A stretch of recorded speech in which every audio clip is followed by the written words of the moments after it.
ఏంటి త్రిపుర అలా ఉన్నావు? పద్దు, ఇందాకేం జరిగిందో తెలుసా? ఏం జరిగిందే? అది అబ్బా, ఇవన్నీ అవసరమా ఇప్పుడు? తప్పే ఉందే, పద్మావతికి అన్నీ తెలియాలి కదా. అమ్మా నువ్వు చెప్పు.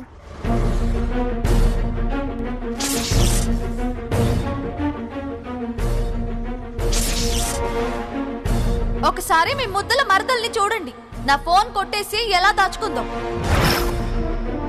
ఇంతకు ముందు నీ 7 వారాల నగల అమ్ముకుంది కూడా ఇదే అన్న అనుమానం. ఇంకా దీన్ని సపోర్ట్ చేయకండి. అసలు దీని మొహం చూడాలంటేనే అసహ్యం వేస్తుంది. ఎంతో తెలివిగా చేశాను పద్దు, కానీ చాలా ఈజీగా దొరికిపోయాను.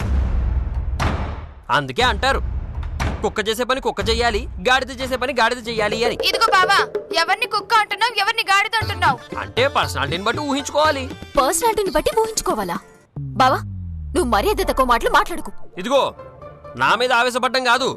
దాని పర్సనాలిటీ ఎంత, దాని వయసు ఎంత, దాని అనుభవం ఎంత. ఓ పుడింగ్లా ఊపుకుంటూ వెళ్ళి ఫోన్ తెచ్చింది, దొరికిపోయింది. అమ్మా నాన్నల ముందు ఏదోలా నిలబడింది. దీనికి ఎవరు బాధ్యులు? త్రిపురే కదా. అందుకే అలా అన్నాను. అదే నీకు అప్పచెప్పుంటే ఈ పాడికి చాలా తెలివిగా, చాకచక్యంగా ఈ పనిని చక్కబెట్టేదానివి కదా. థ్యాంక్ యూ బావా. దేనికి? నాకు తెలివుందని, చాకచక్యంగా, సమర్థవంతంగా పనులు నిర్వర్తించగలనని నువ్వు ఒప్పుకున్నందుకు. నువ్వు నాకంటే పెద్ద తెలివైన దానివేం కాదులే. ఇదిగో ఈ కుంకుడికాయ ఉంది, దీనికంటే కొంచెం తెలివైన దాని అంతే. థ్యాంక్ యూ బావా. మావి గారు, ఆ డ్రెస్ తీసుకెళ్లి గోవింద్కి ఇవ్వమంటారా? ఇవ్వొచ్చమ్మా, కానీ నాకు చిన్న డౌట్ ఉంది. ఏంటి మావయ్య గారు అది?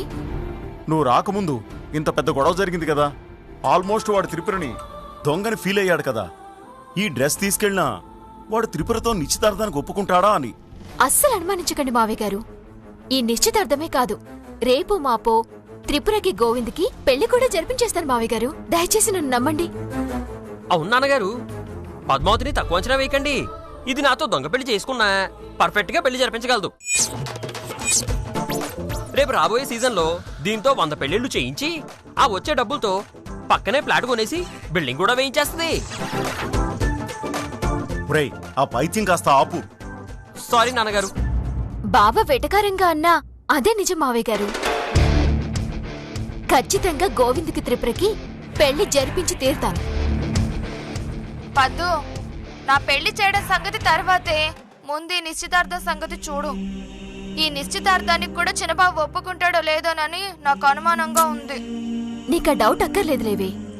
ఇప్పుడే వెళ్ళి గోవింద్ నొప్పిస్తాను. అమ్మా ఆగమ్మా, అసలే ఇప్పుడు వాడు త్రిపుర మీద కోపంతో ఉన్నాడు కదా. తర్వాత చూద్దాంలే, ముందెళ్ళి మీరు ఫ్రెష్ అవ్వండి. అలాగే మావయ్య గారు.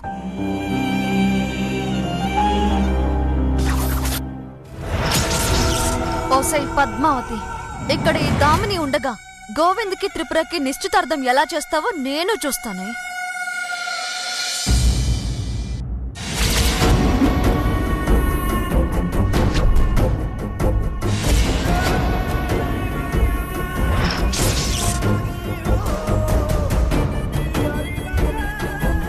సరే గోవిందు, జరిగిందేదో జరిగిపోయింది. ఇంతకన్నా మనం ఇక్కడ ఫైట్ చేస్తాం? మన వల్ల కాదులే. నువ్వు ఫీల్ అవ్వకు. జరిగిందేదో జరిగిపోయింది, ఇప్పటికైనా మర్చిపో. అవును గోవిందు, త్రిపుర నుంచి కాపాడదామని ఎంతో ట్రై చేశాం. కానీ మాకు అర్థమైంది ఏంటంటే, మీ వదిన ముందు మేమిద్దరం గెలవలేమని. మేమిద్దరమే కాదు, నువ్వైనా తల ఉంచుకోవాల్సిందేనని. అందుకే పెట్టా బేడా సర్దుకొని మేం మా ఇంటికి వెళ్ళిపోతున్నాం. అవును గోవిందు, ఇన్నాళ్ళు నీకోసమే ఉన్నాను. నీ మీద అభిమానంతోనే ఉన్నాను. నీకు ఏ కష్టం కలగకూడదని, ఏ నష్టం రాకూడదని నిన్ను అంటి పెట్టుకునే ఉన్నాను. కానీ ఇక మీదట నా వల్ల కాదని, నువ్వు త్రిపుర సొంతం అయిపోతావని నాకు అర్థమైపోయింది. అందుకే మేం కూడా వెళ్ళిపోతున్నాం.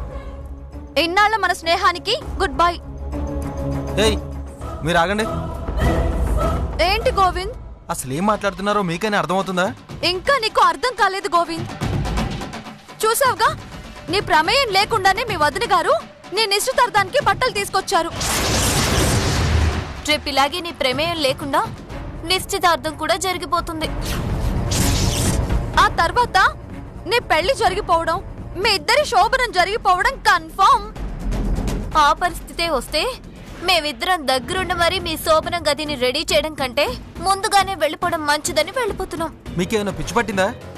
ఆలు లేదు చూలు లేదు, కొడుకు పేరు సోమలింగం అని నిశ్చితార్థానికి బట్టలు తెచ్చినంత మాత్రాన రేపు మాకు పెళ్ళైపోద్ది, శోభనం జరిగిపోద్ది అని మీరెలా ఊహించుకుంటారు?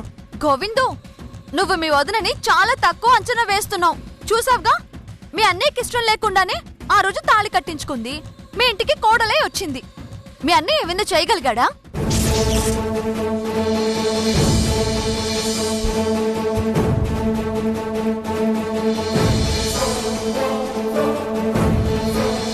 అమ్మా, ఇది మనల్ని మోసం చేసిందమ్మా. మనల్ని అందరినీ వెధవల్ని చేసి నా పెళ్ళం కావాలని తన కోరికని నెరవేర్చుకుంది. నా జీవితాన్ని నాశనం చేసిందమ్మా ఇది. రేపు నువ్వు కూడా అంతే. ఒక్కసారి మీ వదిన మనసు పెట్టిందా, త్రిపుర నీ పెళ్ళం అవటం ఖాయం, మీకు శోభనం జరగడం కూడా ఖాయం. ఆ విషయం నీకు తెలియకపోవచ్చు గోవింద్, కానీ మా ఇద్దరికి చాలా బాగా తెలుసు. అందుకే వెళ్ళిపోతున్నాం, పద. ఏయ్ ఆగండి, మీరు వ్యక్తిగతంగా వెళ్ళాలనుకుంటే వెళ్ళిపోవచ్చు, కానీ నాకు త్రిపురకి ఎక్కడ పెళ్లి జరుగుతుందోనన్న భయంతో వెళ్తే మాత్రం వెళ్లాల్సిన అవసరం లేదు. మా ఇద్దరికి పెళ్లి జరుగుతుందని నువ్వెలా అనుకుంటున్నావు? ఇక్కడ ఉన్నది గోవింద్.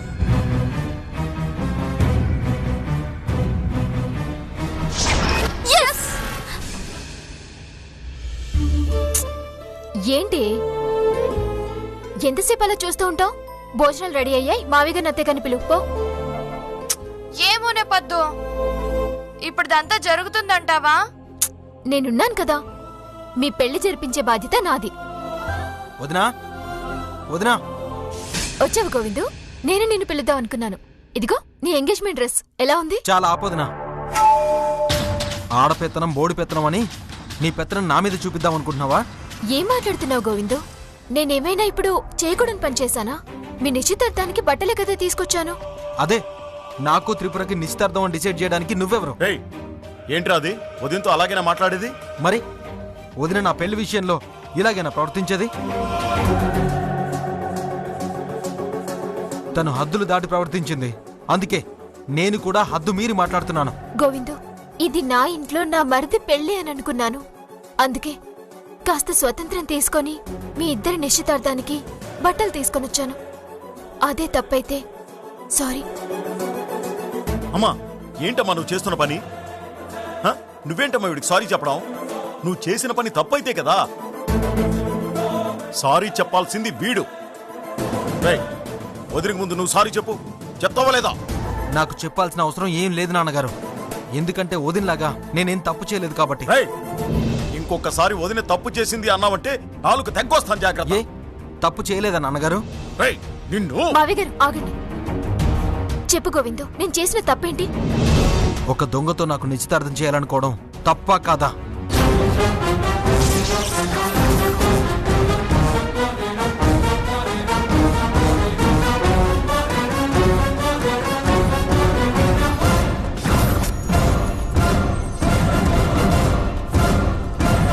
దొంగ ఏమిట్రా దొంగ? ఇంట్లో దొంగ ఎవరున్నారా? ఏం తెలియనట్టుగా మాట్లాడకన్నా నువ్వు కూడా. త్రిపుర మన దృష్టిలో, సమాజం దృష్టిలో, పోలీసుల దృష్టిలో దొంగ కదా?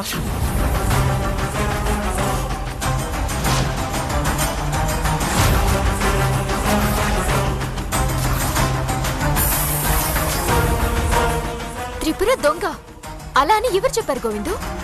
సాక్షాత్తు పోలీసులే చెప్పారు కదా వదిన దొంగతనం చేసిందని. నువ్వే కదా 3 రోజుల గడువడికి ఆపావు, లేదంటే అప్పుడే అరెస్ట్ చేసి పోలీసులు తీసుకెళ్లేవారు. కానీ అరెస్ట్ చేయలేదు కదా గోవిందు. ఇవాళ చేయకపోవచ్చు, రేపో మాపో నువ్వు సాక్ష్యాలు ఇవ్వకపోతే ఖచ్చితంగా అరెస్ట్ చేస్తారు కదా. అప్పుడు సమాజం దృష్టిలో ఇది దొంగే కదా. అప్పుడు నేను దొంగని చేసుకున్నట్టే కదా. గోవిందు, ఏదో లాజిక్లు మాట్లాడమాక. మీ మాటలతో నన్ను భయపెట్టగలరేమో గానీ నాకు బలవంతంగా పెళ్లి జరిపించలేరు. అంటే త్రిపురని చేసుకోను అంటావా?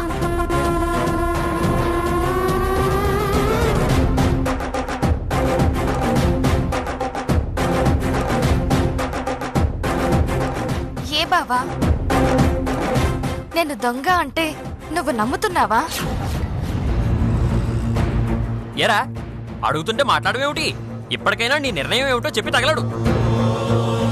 ఒరేయ్ మాట్లాడరా, శిలా విగ్రహంలా నించున్నావేంట్రా?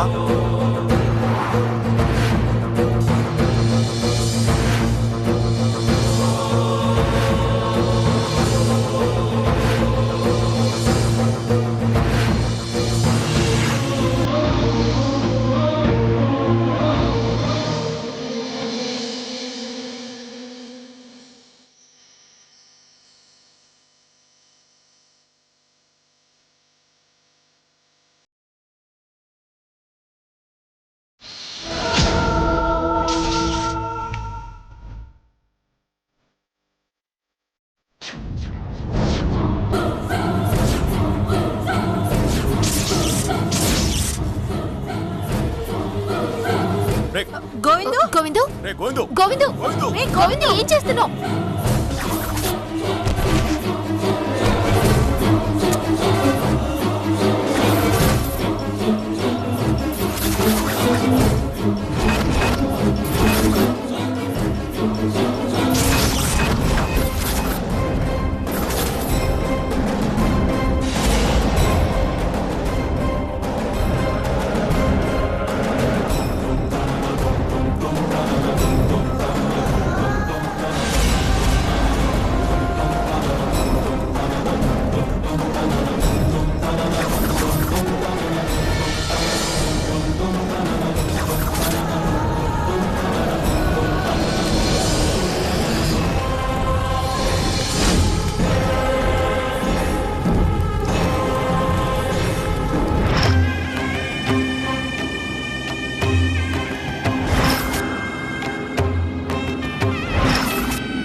ఒరే గోవిందు, ఏంట్రా నువ్వు చేసిన పని? నా నిర్ణయం ఏంటో అడిగారు కదా నాన్నగారు. నిప్పుల్లో కాలిపోతుంది చూసారా? అవి బట్టలు కాదు, త్రిపురను పెళ్లి చేసుకోవాలన్నా మీ నిర్ణయం.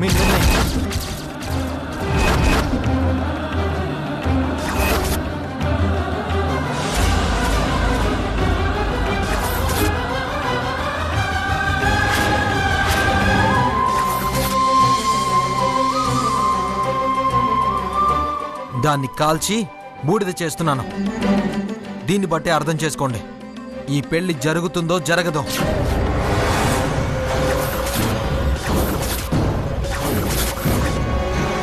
తప్పు చేసావు గోవిందు, చాలా పెద్ద తప్పు చేసావు. నిజానిజాలేంటో తెలుసుకోకుండా ఒక అమాయకురాల్ని బాధ పెట్టావు. నీ మీదే ప్రాణాలు పెట్టుకుని బతుకుతున్నా త్రిపుర మనసుకి గాయం చేశావు. అంతకు మించి నీకే భార్యని కావాలనుకున్న తన ఆశని ఇలా నిప్పుల్లో కాల్చి బూడిద చేశావు. కానీ వీటన్నింటికి పశ్చాత్తాపం పడే రోజు దగ్గరలోనే ఉంది గోవిందు. సంతోషిస్తాను వదినా. నిజంగా త్రిపుర దొంగ కాదని నిరూపిస్తే మొదటగా సంతోషించేది నేనే. లేదంటే గోవింద్ గాడికి గత్తి లేక ఒక దొంగను చేసుకున్నానని జనాలందరూ నన్ను చూసి నవ్విపోతుంటే అవమానంతో ఆత్మహత్య చేసుకోవడం తప్ప నాకు మరో దారి ఉండదు వదినా.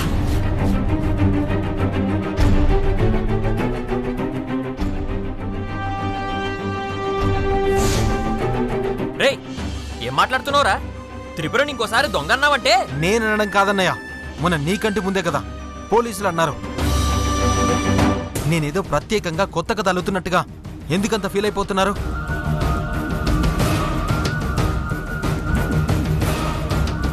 అంతగా త్రిపుర మీద అభిమానం ఉంటే మీరే తనని దేవతలా చూసుకోండి, అభిమానించి గుండెల్లో పెట్టుకోండి. అంతేగాని నాకు మాత్రం అంటగట్టాలని ప్రయత్నించకండి. అలా చేస్తే పరిస్థితులు చాలా తీవ్రంగా ఉంటాయి.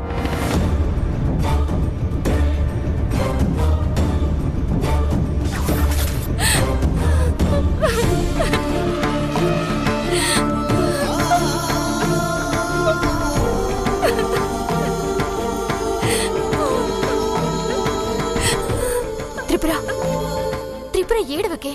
గోవింద్ ఏదో అన్నాడని అవన్నీ పట్టించుకుంటే ఎలా? రేపో మాపో నిజమేంటో నిర్ధారణ అవుతుంది. నిజం తెలుసుకొని గోవింద్ తన మనసు మార్చుకుంటాడు. నా మాట నమ్ము. అంతా నీ పిచ్చి గాని పద్మావతి. నువ్వు సాక్ష్యాలు సంపాదించడం ఏంటి, గోవింద్ మారడం ఏంటి, వీళ్ళిద్దరికి పెళ్లి జరగడం ఏంటి? నీకంతా భ్రమ అనిపించడం లేదా? అంతేనే, కొంతమంది వాళ్ళ భ్రమలో బతికేస్తూ ఉంటారు, పక్కన వాళ్ళని కూడా భ్రమలో పడేస్తారు. ప్రస్తుతం అదే సీన్ జరుగుతుంది.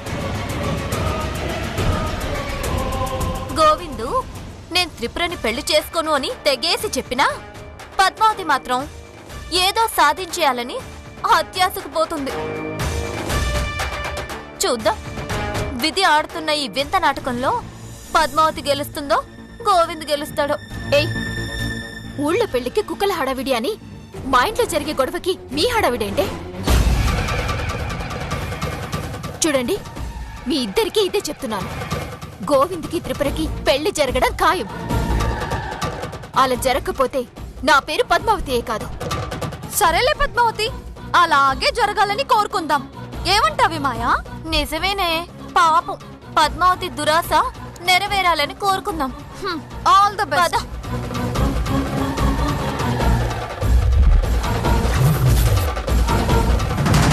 ఇంత అనర్థం జరగడానికి ఆ రాక్షసులిద్దరే కారణమే. ఎప్పుడు వెళ్ళి వాళ్ళంతా చూస్తాను. ఆగవే. వాళ్ళు తీసిన గోతిలో వాళ్ళే పడే రోజు దగ్గరలోనే ఉంది. ఇప్పుడు ఆవేశపడి నువ్వు నేరస్తురాలివి కాకు. అమ్మా త్రిపుర, నువ్వు ధైర్యంగా ఉండమ్మా. చూడమ్మా, నా కంఠంలో ప్రాణం ఉండగా నీకు మాత్రం అన్యాయం జరగనివ్వనమ్మా. పదమ్మా, లోపలికి వెళ్దాం. పద. మీరు వెళ్ళండి మావయ్య గారు, ఇది క్లీన్ చేసి వస్తాను. వెళ్ళా. రామ్మా. పదమ్మా.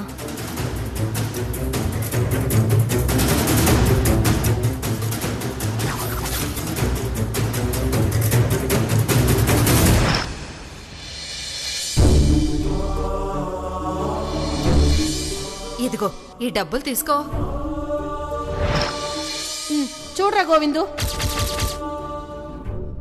నగలే వదినా ఉన్నాయన్నారుగా. చూడు పద్మావతి, ఈ అమ్మాయి అక్కడున్న సీతాలకి తను దొంగతనం చేసిన నగలు అమ్మిందని సీతాలు నిజం ఒప్పేసుకుంది. త్రిపుర నిర్దోషాన్ని నిరూపించడానికి నాకు ఒక 3 రోజుల అవకాశం ఇవ్వండి మేడం. ఓకే. నిజంగా త్రిపుర దొంగ కాదని నిరూపిస్తే మొదటగా సంతోషించేది నేనే. లేదంటే గోవింద్ గాడికి గత్తి లేక ఒక దొంగను చేసుకున్నానని జనాలందరూ నన్ను చూసి నవ్విపోతుంటే అవమానంతో ఆత్మహత్య చేసుకోవడం తప్ప నాకు మరో దారి ఉండదు వదినా.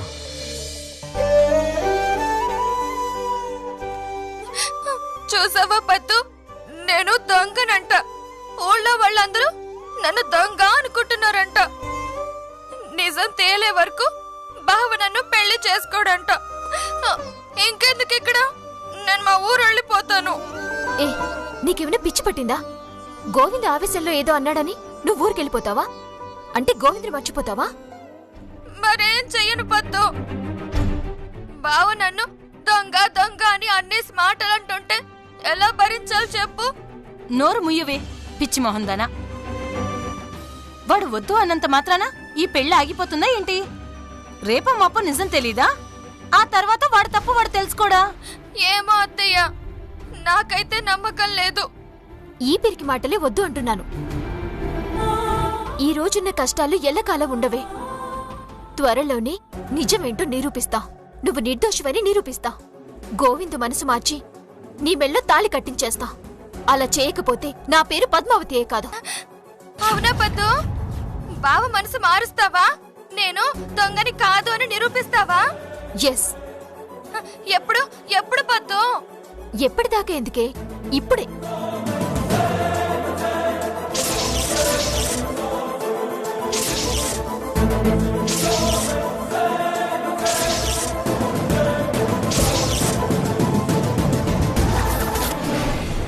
ఇదిగో పద్దు, ఇంకెందుకు ఆలస్యం, వీడియో చూపించు. సరే. అత్తయ్య గారు, మీకు విషయం తెలుసా? ఏంటమ్మా ఆ విషయం? మన త్రిపురని దొంగ అని చెప్పిందే ఒక దొంగ. అవును, ఆ రోజు త్రిపుర చేతిలో డబ్బులు పెట్టి పారిపోయింది ఆవిడేనా? అవునత్తయ్య గారు, ఆ దొంగ ఇప్పుడు అప్రూవల్ గా మారిపోతుందంట. ఏంటేంటేంటి? ఆ దొంగ అప్రూవర్ గా మారిపోయిందా? అవును త్రిపుర, ఆ దొంగ ఇప్పుడు నిజం చెప్పేయబోతుంది. ఎంత చల్లటి కబురు చెప్పావు పద్మావతి. ఇప్పుడు ఆ దొంగ అప్రూవర్ గా మారితే ఏమవుతుంది పద్దు? ఇంకేముందే, తనతో ఆ దొంగతనం చేయించిందెవరో, అసలు ఆ నగలు తనకు అమ్మేలా చేసిందెవరో, తనతో నువ్వు దొంగవని చెప్పించింది ఎవరో, అన్ని నిజాలు ఆ దొంగ ఎస్ఐ గారికి చెప్పేసిందంట. నువ్వు నిజం చెప్తున్నావో లేదో నాకైతే నమ్మకం కలగటం లేదమ్మా. మీరు నమ్మరని నాకు తెలుసత్తయ్య గారు. అందుకే ఈ రోజు ఎస్ఐ గారిని కలిసి విషయం అడిగాను. ఆవిడ ఏం చెప్పిందో తెలుసా? ఏం చెప్పారు? ఒక్క నిమిషం ఆగోయ్.